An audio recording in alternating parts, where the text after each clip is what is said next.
जो तो को कांटा बोए ताही बोए तू फूल। तो को फूल के फूल है, वाकु है त्रिशूल।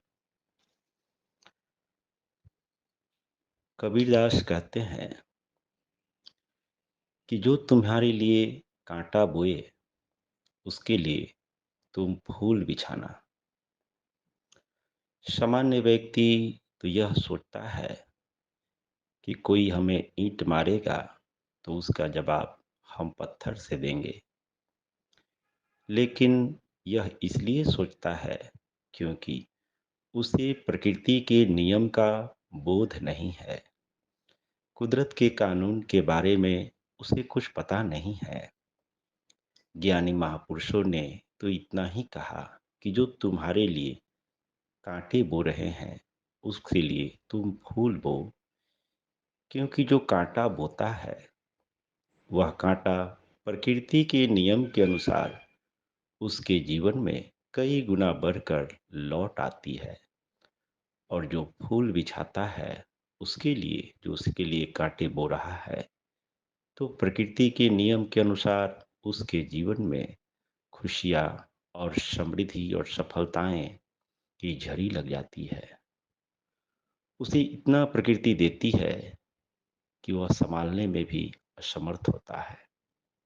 यह प्रकृति का अटल नियम है कि जिस व्यक्ति के पास जो होता है वो वही दे पाता है। जैसे आम के पेड़ पर आम लगा हो और उस पर कोई पत्थर मारे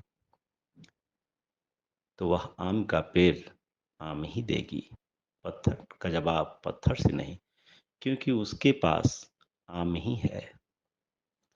ठीक इसी प्रकार जो व्यक्ति बुराई कर रहा है, ईर्ष्या कर रहा है, घृणा कर रहा है, तो वही उसके भीतर है।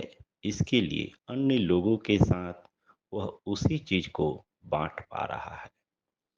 प्रकृति के नियम के अनुसार उसका परिणाम उसके जीवन में आना स्वाभाविक है। जिस व्यक्ति के अंदर प्रेम है, मैत्री है, करुणा है, उसके साथ कोई व्यक्ति कितना भी दुर्व्यवहार करे, वह व्यक्ति बदले में वह करुणा, मैत्री और प्रेम ही बांटता है। क्योंकि वही उसके भीतर है और वह प्रकृति के नियम को जानता भी है कि बैर से बैर कभी समाप्त नहीं हो सकता। कोई दूसरा व्यक्ति आग जलाए, हम भी आग जलाएं, तो यह आग कभी नहीं बुझ सकता है। आग को बुझाने के लिए तो जल की जरूरत है। तो इस बात को जो व्यक्ति जितना जल्दी समझ ले, उसके जीवन में सुख, शांति और समृद्धि प्रकृति के नियम के अनुसार बढ़ने ही लगता है।